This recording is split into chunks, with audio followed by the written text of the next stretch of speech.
هم نگین. اینا همش حقهای زن به گردن مرد هستند. قباحت، دشنام حقارت کردن، مثلا که زن از پدرش، از مادرش، از خواهر اپا، از اولادش و دیگرش دشنام حقارت کردن هم پیامبر صلی الله علیه وسلم منع کرد که دشنام حقارت نکنیم، قباحت نگیم، ولا تضرب وجه ولا تقابی ولا تهجر، قهری هم نکنید که همین قهری کردن از یکدیگر دور شدن علاقه و طرف زن هم دیگه شیطان و انسی و جینی ای طرف مردم جمع میشن بدگویی میکنن در دو باین همین خبر میبرن میورن که همون زندگی را ویران میکنن. پیامبر اسلام درود خداوند بر او باد می‌فرمایند حجامه شفای امتی من است. شما اگر از بیماری‌های فشار بلنده، استرخان دراز، رادیکولیت، پروستاتیت، گریژا، روماتیسم، بیماری‌های سیستم خونگرد، فشار خون، بیماری‌های دل، درد سینه، تنگی نفس، درد سر و درد چشم و یا اینکه خیرگی چشم و اینچنین از وزن زیاد یا اینکه کم وزنی رنج میبرید، حتما در رقم‌های روی اکران بوده در تماس باشید. بختیار حجامه در خدمت شما است. سراغ ما شهر مسکو، ورخناپولیا، دام 48 در نزدیکی بازار صدوات. حتما در رقم‌های ما در تماس بروید. از شوهرش به درگاه حق نیست ره اندرش. یعنی شرط چهارمی که برای خواهرها و مادرها، شرط اول نماز، شرط دیوم روزه، شرط سوم مستوره و محجوبه بودن، شرم و حیا داشتن، شرط چهارم روزگی شوهر و رضیت بعلها. بعد همین چهار شرط کدام زنی که با وجود بیارد، رسول اکرم صلی الله علیه و سلم دخل جنت، او زن داخل جنت می شود، منهای باب می شود. از کدام دری که خواهد، از همین 8 در جنت کدامش که بخواد صاحب اختیارش میکنن و همه داخل جنت شد. یعنی الحال حقی مردم بیان شد و حق زنم بیان شد. خداوند خواهر عروس همراه شاهدامان عمری دراز با برکاتی با توفیق عطا کنه. و اخیران هم باز نصیحت ما برای خواهر عروس و برادر ما شهر، نصیحت همین است که در شب اول 2 رکعتی نماز بخونن، یعنی که نماز شکر بخونن، سجده شکرانه به جا بیارن. این کاری هسته که پدر و مادر حضرت امام اعظم ابو حنیفه رحمت الله علیه همین کار کرده بودن که در شب اول چیکار کردن؟ طهارت کردن، 2 رکعتی نماز خواندن، دعا کردن. از نسل ده شخصیت پاک دامن خداوند کسی را به دنیا آورد که نصف زیاد مسلمان کره زمین تقلید پیروی او را میکنن.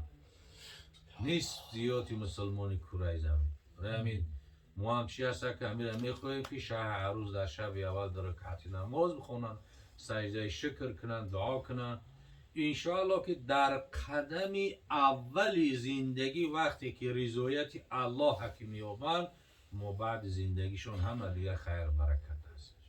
حکوای بر حال کسی که در تویش در قدم اول زندگی به گناه سر میکنه و عرق خوردن و به فسق و فجور سر میکنه، او زندگیش دیگه ما بعدش خیر برکت نداره. خوش به حال کسی که در قدم اول به طاعت عبادت و برازیگی الله و قانون شریعت عمل کنه و زندگیش چی برقرار و بردوام باشه. این حضرت دنگلو دعا کنه. آمین انشاءالله. الهی آمین. پروردگار رو این نصایحی که برادرمون دنگلو جان الحال کردن حلقه گوش ما گردن، خاصتا جوان. پروردگار جوانان را غیرت و حیمت و محبت اسلامی را براشون نصیب روزی بگردان که از اون نصایحی که پیامبر خدا صلی الله علیه و سلم براشون انجام داده است و علما همچون وارثای علم پیامبر صلی الله علیه و سلم به جوانان، به دختران و پسران میرسانند، برخوردار گردند، موافق اون عمل زندگی کنند، دستورالعمل حیات خیش قرار دهند. پروردگار عبدالله جان همراه تازه عروسش که الحمدلله از خاندان بسیار نجیب و پاک انتخاب کرده است، از جمعی بلا و گزندها حفظ کرد، جمعی مراد مقصوداش حاصل کرد.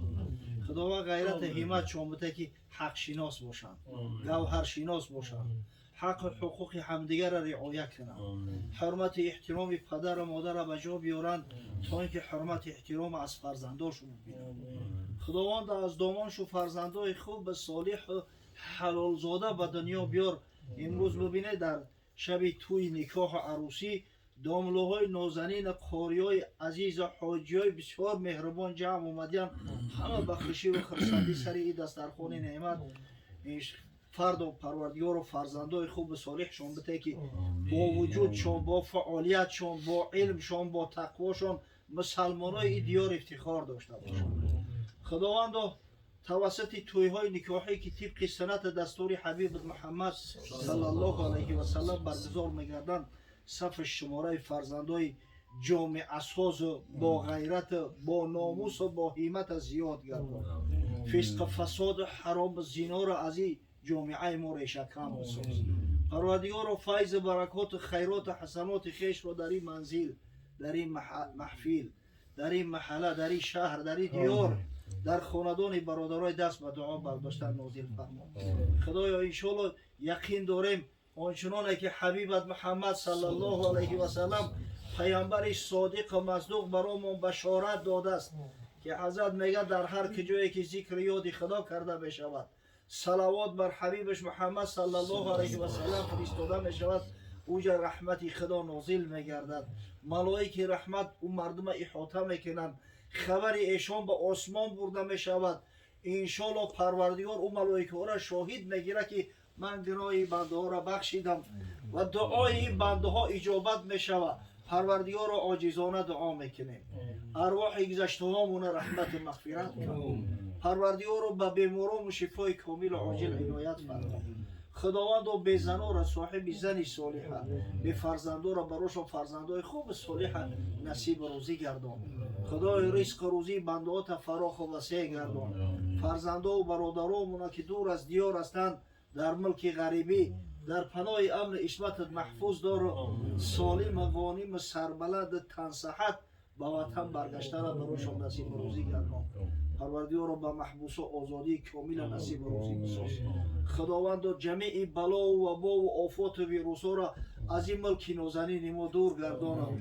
در این مساجد دوباره برای مسلمانان باز کن تا نمازها را با جماعات مستحبه در خانه های بزرگت انجام بدهیم تا اینکه فیض برکت در ملک سرزمین بیشتر از زایدتر گردد.